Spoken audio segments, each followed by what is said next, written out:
414 Ministries. This is Tracy, and today we're talking about an attitude of gratitude.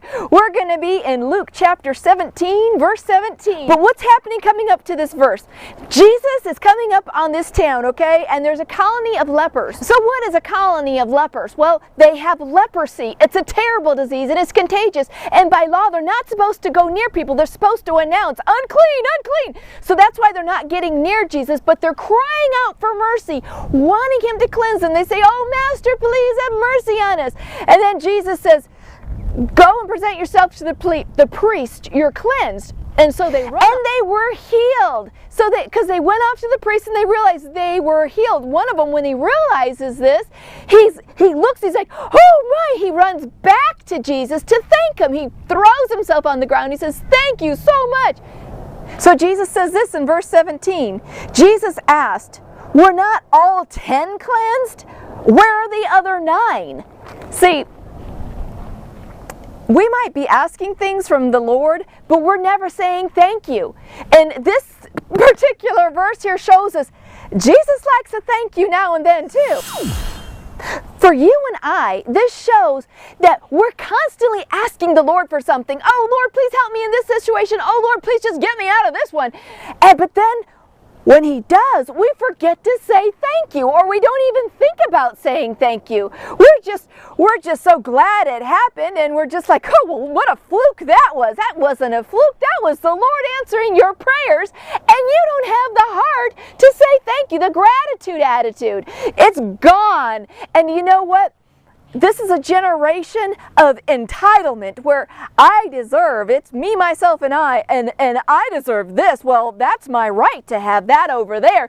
That's not true at all. I mean, the Lord gives us the breath that we breathe, the heartbeats that we have. He gives us all that we have, and we don't even say thank you. You know, we need to start saying thank you for the little things in life.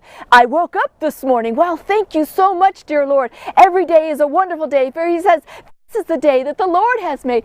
I will be glad and rejoice in it." But we forget to rejoice. We forget to be thankful. We forget to be grateful. And this is a big thing to the Lord. Let me tell you what the Apostle Paul shows us in the book of Romans chapter 1. In chapter 1, verse 21, listen to what the Apostle Paul says. He says, "For although they knew God, they neither glorified him as God, nor gave thanks to him, but their thinking became futile, and their foolish hearts were darkened." And he goes on and on to a list of things that happen here, because these people, they just didn't have any attitude of gratitude. They weren't thankful. They weren't thankful for the little things in life. They weren't thankful for how God gave them wisdom, how he gave them their understanding, how he saved them, how he created this whole creation. They're not looking at any of these little things in life and saying thank you. You know, there's a movie out there called The Ultimate Life and the Ultimate Gift. And in one of those movies, there's a scene where this guy is talking to this other guy, and he's writing these things in the air, and the guy says, "What are you doing?" And he says, "I'm writing my thankful list." And the guy says, "I don't have anything to be thankful for." He goes, "Oh no, yes you do. Because if you're not thankful right now, you'll never be thankful. You need to always be thankful for something. Everybody has at least 10 things to be thankful for.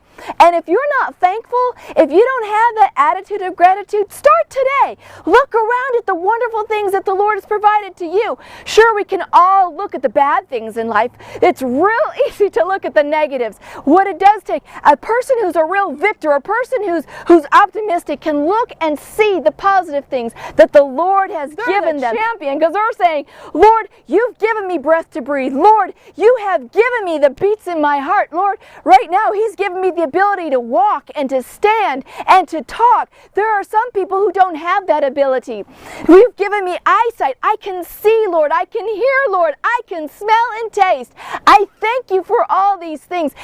That's just a few right there. And the list can go on and on and on. "You've given me a place to stay, Lord," whether it's your own place or not. If you have a roof over your head, you should be grateful.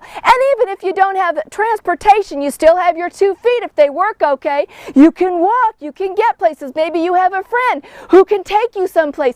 These are all things to be thankful for. Guys, you need to start right now thanking the Lord for things. It's important to God that you thank Him. And as you thank Him, He gives you more. He wants to bless you because He knows that you are so appreciative of what He's already given you. Thank Him right now and then watch Him bless you even more. But that's not why we're grateful, guys. We're grateful because the Lord is good to us, right? He's good to us, He loves us, and He wants to spoil you if you're His child. I hope this helped you out. This is Tracy from Esther 414 Ministries.